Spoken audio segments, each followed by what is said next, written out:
ആചാര്യ T V Hindu ആചാരങ്ങളെയും അനുഷ്ഠാനങ്ങളെയും കുറിച്ച് കൂടുതൽ അറിയാൻ ഈ ചാനൽ സബ്സ്ക്രൈബ് ചെയ്യുക. എൻ്റെ ജ്യോതിഷ വിഷയത്തിലേക്ക് എല്ലാവർക്കും സ്വാഗതം. ഞാൻ ഇന്ന് പറയുന്ന ജ്യോതിഷ വിഷയം ശത്രുക്കൾ ഒഴിഞ്ഞു പോകുന്നതാണ്. ഇത് ജ്യോതിഷ ആചാര്യന്മാർ പറഞ്ഞിട്ടുള്ള കാര്യമാണ്, അല്ലാണ്ട് അന്ധവിശ്വാസം പ്രചരിപ്പിക്കാൻ വേണ്ടി പറയുന്ന കാര്യമല്ല. ജ്യോതിഷ ഗ്രന്ഥങ്ങളിൽ പറഞ്ഞിട്ടുള്ള കാര്യങ്ങളാണ്. അതായത് ഈ സാധാരണ ആൾക്കാർ എന്താ ചെയ്യുന്നത്, ശത്രുക്കളെ നേരിടാൻ വേണ്ടി അല്ലെങ്കിൽ ശത്രുദോഷം ഉണ്ടെങ്കിൽ ഉടനെ തന്നെ കൂടോത്രവും മന്ത്രവാദവും ചെയ്യാൻ ഒരു കാര്യമില്ലാതുകൊണ്ട് ഈ കൂടോത്രത്തിൻ്റെയും മന്ത്രവാദത്തിൻ്റെയും പേര് അതും പറഞ്ഞ് കുറേ ആൾക്കാരെ പറ്റിച്ച് കുറേ കാശ് മേടിക്കാനിരിക്കുന്ന കുറേ ആൾക്കാരുണ്ട്. അതിനല്ല, നമുക്ക് ഹിന്ദു ആചാരപ്രകാരം നമ്മുടെ ഹിന്ദു ദൈവങ്ങളെ അല്ലെങ്കിൽ നിങ്ങൾക്ക് ഇഷ്ടപ്പെട്ട ദൈവങ്ങളെ വിളിച്ച് മനസ്സുരുകി പ്രാർത്ഥിച്ചാൽ ഏത് ശത്രുവും ഒഴിഞ്ഞു പോവും, ഒരു സംശയമില്ല. അപ്പം ഞാൻ പറയുന്ന കാര്യങ്ങൾ നിങ്ങൾ ഒന്ന് ശ്രദ്ധിക്കുക. ശത്രുക്കൾ പലർക്കും ഉണ്ടാവും, ഇല്ലേ? ശത്രുക്കൾ പലർക്കും ഉണ്ടാവും. ശത്രുക്കളില്ലാത്ത വളരെ ഏത് രംഗത്തും നോക്കിയാലും ശത്രുക്കൾ ഉണ്ടാവും. ഏത് തൊഴിൽ രംഗത്തും ശത്രുക്കൾ ഉണ്ടാകും. സഹോദരങ്ങൾ തമ്മിൽ ശത്രുക്കൾ ഉണ്ടാവും, ഇല്ലേ? സുഹൃത്തുക്കൾ തമ്മിൽ ശത്രുക്കൾ ഉണ്ടാവും. ഒരു കുടുംബത്തിൽ തന്നെ ഒരു കുടുംബാംഗങ്ങൾ തമ്മിൽ തന്നെ ശത്രുത ഉണ്ടാവും, ഇല്ലേ? സ്വന്തം കുടുംബത്തിൽ തന്നെ ഉണ്ടാവും. ഒരു കച്ചവട സ്ഥാപനമാണെങ്കിൽ ആ കച്ചവടത്തിന് തന്നെ ശത്രുക്കൾ ഉണ്ടാവും, ഇല്ലേ? സാമ്പത്തിക കാര്യങ്ങൾ കൈകാര്യം ചെയ്യുന്നവർക്ക് ശത്രുക്കൾ ഉണ്ടാവും.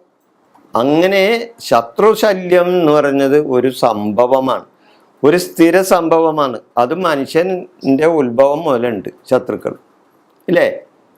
വലിയ വലിയ പുസ്തകങ്ങളൊക്കെ വായിച്ചാൽ അറിയാം ശത്രുദോഷങ്ങളും ശത്രുക്കളും, ഇല്ലേ? ഇപ്പോൾ പഞ്ചപാണ്ഡവന്മാരും കൗരവന്മാർ തമ്മിൽ ശത്രുക്കളായി അല്ലേ? അവരല്ലേ രാജ്യത്തിന് വേണ്ടി യുദ്ധം ചെയ്ത് അല്ലെങ്കിൽ ധർമ്മ യുദ്ധം ചെയ്ത് അങ്ങനെയുള്ള കാര്യങ്ങളൊക്കെ, ഇല്ലേ? ഇതൊക്കെ ശത്രുതയാണ്. അപ്പോൾ അവർ സ്വന്തം ചേട്ടനീനിയന്മാർ മക്കളല്ലേ പഞ്ചപാണ്ഡവന്മാരും കൗരവന്മാരും, ഇല്ലേ? അവർ കുടുംബക്കാർ തമ്മിൽ ശത്രുത. അപ്പോൾ പിന്നെ പറഞ്ഞിട്ട് കാര്യമുണ്ടോ? ദൈവങ്ങൾ തമ്മിൽ ശത്രുതയുണ്ട് പിന്നെയാണ്. അപ്പോൾ അങ്ങനെ ഒത്തിരി ആൾക്കാർ ശത്രുത അനുഭവിക്കുന്നവരാണ്. അപ്പോൾ നമ്മളെ സംബന്ധിച്ച് ഈ ശത്രുദോഷമൊന്നും മാറിക്കിട്ടണം, ശത്രു ഒഴിഞ്ഞു പോകണം. അതിനെന്താ ചെയ്യേണ്ടത്? ഇങ്ങനെയുള്ളവർ ശത്രുക്കളെ ഇല്ലാതാക്കാൻ, ശത്രുത മാറാൻ എന്താ ചെയ്യണേ?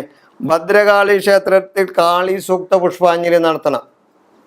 ഭദ്രകാളി ക്ഷേത്രത്തിൽ, അതായത് ഭദ്രകാളി എല്ലാം ദോഷങ്ങളും അവസാനിപ്പിക്കുന്ന, ശത്രുക്കളെ നേരിടുന്ന ദേവിയാണ് ഭദ്രകാളി. അവിടെ ധർമ്മം ജയിക്കും. ധർമ്മദേവതകളാണ് പല സ്ഥലത്തും ഭദ്രകാളി. അപ്പം ധർമ്മം ജയിക്കാൻ വേണ്ടി, ശത്രുദോഷം ഇല്ലാതാക്കാൻ വേണ്ടി ഭദ്രകാളിക്ക് വഴിപാടുകൾ നടത്തി മനസ്സുരുകി പ്രാർത്ഥിച്ചാൽ തീർച്ചയായിട്ടും അവിടെ നിങ്ങൾക്ക് വിജയമുണ്ടാവും. ഭദ്രകാളി ക്ഷേത്രത്തിൽ കാളി സൂക്ത പുഷ്പാഞ്ജലി 7 വെള്ളിയാഴ്ച നിങ്ങളൊന്ന് അടുപ്പിച്ച് നടത്തു നോക്ക്. ഭദ്രകാളി ക്ഷേത്രത്തിൽ 7 വെള്ളിയാഴ്ച കാളി സൂക്തം കൊണ്ട് പുഷ്പാഞ്ജലി നടത്തി നോക്ക്. ശത്രുദോഷ പരിഹാര പുഷ്പാഞ്ജലിയും അതോടൊപ്പം ചെയ്യുക. ഈ കാളി സൂക്ത പുഷ്പാഞ്ജലി തന്നെയാണ് ഇത് ശത്രുദോഷ പരിഹാര പുഷ്പാഞ്ജലി. ഇത് രണ്ടും ഒന്നൊക്കെ തന്നെയാണ്. കാളി സൂക്തം എന്ന് പറഞ്ഞാൽ ഇതൊക്കെ തന്നെയാണ്.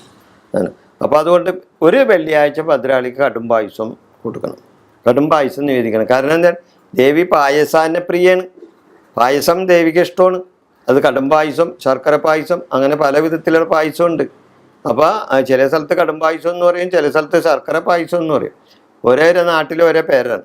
അപ്പോൾ എന്താണെങ്കിലും ഭദ്രകാളി ദേവിക്ക് ദേവി പായസാന്റെ പ്രിയാണ്. അപ്പോൾ പായസം കൊടുക്കുക ഒരു വെള്ളിയാഴ്ച. എല്ലാ വെള്ളിയാഴ്ചയും കൊടുക്കാൻ പറ്റുമെങ്കിൽ, അതിനുള്ള കഴിവുണ്ടെങ്കിൽ എല്ലാ വെള്ളിയാഴ്ചയും കൊടുക്കാം, അല്ലെങ്കിൽ ഒരു വെള്ളിയാഴ്ച കൊടുക്കുക. 7 വെള്ളിയാഴ്ച അടുപ്പിച്ച് ദേവിയുടെ അടുത്ത് പോയി മനസ്സുരുകി പ്രാർത്ഥിക്കുക. കാളി സൂക്തം കൊണ്ട് പുഷ്പാഞ്ജലി നടത്താം. ഒരു കൂടോത്രം ചെയ്യേണ്ട, ഒരു മന്ത്രവാദവും ചെയ്യണ്ട. നിങ്ങളുടെ ശത്രു നിങ്ങളിൽ നിന്ന് ഒഴിഞ്ഞു പോകും. 7 എണ്ണം ചെയ്ത് നോക്ക്, തീർച്ചയായിട്ടും നിങ്ങൾക്ക് അതിന് ഫലം ഉണ്ടാവും. ഇനി ഭദ്രകാളി ക്ഷേത്രത്തിൽ പോയിട്ട് നിങ്ങൾക്ക് ഫലം കിട്ടണില്ല എന്ന് വല്ല പരാതി ഉണ്ടെങ്കിൽ നരസിംഹമൂർത്തിക്ക് ശത്രുദോഷ പരിഹാര മന്ത്രാർച്ചന ചെയ്താൽ ശത്രുത മാറും. നരസിംഹമൂർത്തി ഇല്ലേ, നരസിംഹമൂർത്തിക്ക് ശത്രുദോഷ പരിഹാര മന്ത്രാർച്ചന നടത്തണം. അതുപോലെ തന്നെ നരസിംഹമൂർത്തിക്ക് നരസിംഹ ഹോമം നടത്തണം.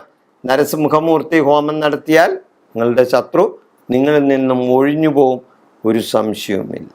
ഈ വിഷയം ഞാനിവിടെ അവസാനിപ്പിക്കുന്നു. നന്ദി, നമസ്കാരം.